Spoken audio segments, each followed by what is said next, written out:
नमस्कार दोस्तों, गार्गी क्लासेस पर आपका स्वागत है।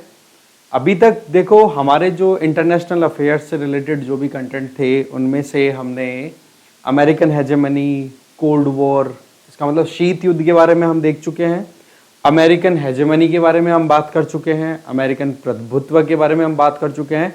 अब हम बात करेंगे यूनाइटेड नेशन ऑर्गेनाइजेशन, इसका मतलब संयुक्त राष्ट्र संघ के बारे में।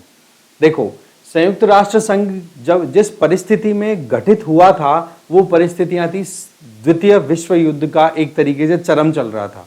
ठीक है, एक क्लाइमेक्स वाली सिचुएशन थी। मुद्दा ये था कि फर्स्ट वर्ल्ड वॉर के बाद में जिस तरीके से Nations of league of Nations establish जो किया गया था, संयुक्त राष्ट्र करके एक इंस्टीट्यूशन स्टैब्लिश किया गया था, वो एक तरीके से फेल हो गया। क्योंकि संयुक्त राष्ट्र लीग ऑफ नेशन को स्टैब्लिश करने का, स्थापित करने का जो मुद्दा था वो ये कि दुनिया को फिर से फर्स्ट वर्ल्ड वॉर जैसी त्रासदी से बचाया जा सके। पर हुआ क्या कि फर्स्ट वर्ल्ड वॉर के बाद में 20 साल का समय बीतता है। ठीक है, 1919 में पेरिस की संधि होती है और उसके बेसिस पे आपको पता है लीग ऑफ नेशन है वो स्टैब्लिश होती है। फिर उसके बाद में आप देखोगे कि 20 साल का डॉट एक गैप देखोगे और 1939 में हिटलर ने अटैक कर दिया था पोलैंड पे। ऐसी परिस्थितियों में सेकेंड वर्ल्ड वॉर का एक किक स्टार्ट हो जाता है। ठीक है, वैसे कहने को कहा जाता है कि फर्स्ट वर्ल्ड वॉर जो था, प्रथम विश्व युद्ध जो था, वो तो एक कारण था। ठीक है, एक कारण था। और वहीं पर सेकेंड वर्ल्ड वॉर देखोगे तो उसका एक रिप्लाई था, क्योंकि इसमें मेन जो एक तरीके से रिसीविंग एंड पे जो था, है ना, कि पीड़ा सबसे ज्यादा किसको हुई फर्स्ट वर्ल्ड वॉर के बाद में, तो जर्मनी को हुई थी। और जर्मनी का फिर वो पीड़ा वाला जो एक्सपीरियंस था ना, उसी का रिप्लाई, उसी का एक जवाब था, उत्तर था सेकेंड वर्ल्ड वॉर, जिसमें हिटलर ने जर्मन राष्ट्रवाद को इतना ज्यादा बढ़ावा दिया जिसके चलते लोगों ने आंख मूंद करके और हिटलर की कही हुई बातों को कंप्लीट करने की कोशिश की। उसी के चलते फिर सेकेंड वर्ल्ड वॉर होता है। अब सेकेंड वर्ल्ड वॉर हो गया, पर इसका मतलब ये नहीं कि अब कोशिश नहीं की जाए कि भाई तीसरा विश्व युद्ध हो, उससे हम कैसे बचें।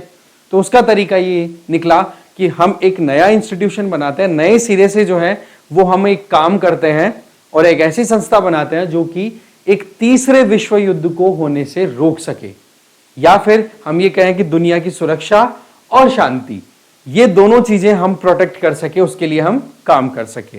तो ऐसे में यूनाइटेड नेशन ऑर्गेनाइजेशन, यूएनओ, हमारे सामने आज का टॉपिक रहेगा। देखो, संयुक्त राष्ट्र संघ की अगर बात करें तो इसके लिए एक बात कही जाती है, डैग हैमरशॉल्ड।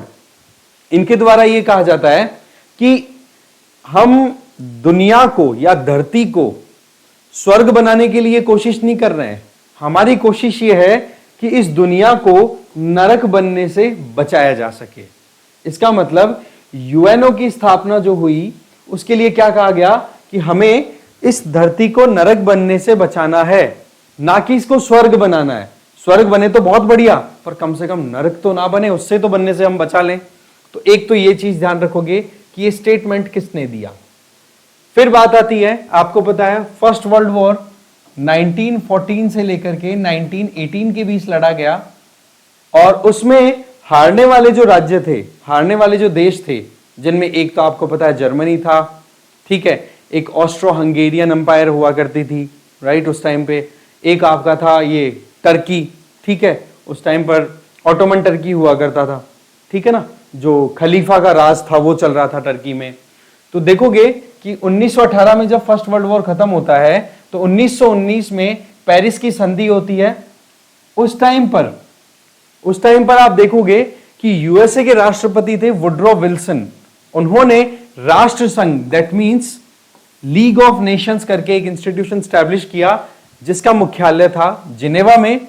और इसका टारगेट क्या था कि कैसे भी करके दुनिया को जो फर्स्ट वर्ल्ड वॉर की त्रासदी थी, ऐसी त्रासदी में फिर से धकेलने से बचाया जा सके। पर आपको पता है कि द्वितीय विश्व युद्ध के कारण यह संस्था एक तरीके से असफल हो गई।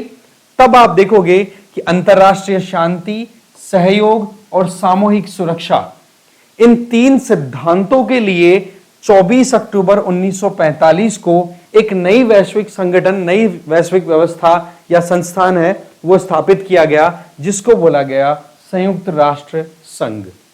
संयुक्त राष्ट्र संघ के जो ऑब्जेक्टिव्स हैं, उद्देश्य हैं, वो है आपके सामने यहां पर एक तो अंतरराष्ट्रीय शांति, एक सहयोग, और एक आपका बच गया सामूहिक सुरक्षा। अगर हम यूएनओ की बात करें तो यूएनओ की जो बात एक तरीके से शुरू किसने की, कौन कौन से लीडर्स यहां पर इन्वॉल्व थे, कौन कौन सी बातें हुई, कहां कहां पर मीटिंग्स हुई, इसमें सबसे पहली बात आती है अटलांटिक चार्टर।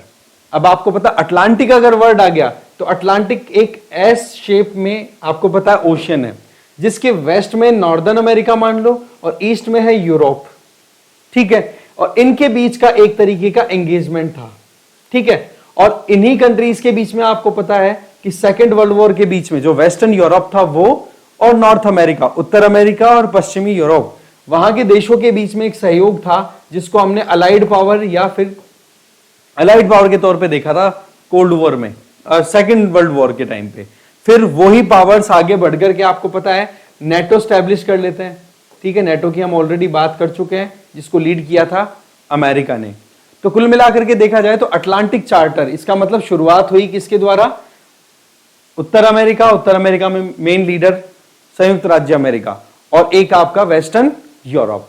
तो उसमें क्या हुआ देखो, अटलांटिक चार्टर में ये 1941 अगस्त में ये मीटिंग होती है, जिसमें फ्रैंकलिन डी रूजवेल्ट जो कि यूएसए के प्रेसिडेंट थे, और विंस्टन चर्चिल, ठीक है, जो कि आप देख सकते हो UK that means United kingdom के प्राइम मिनिस्टर थे, उनके मध्य यह हस्ताक्षरित हुई।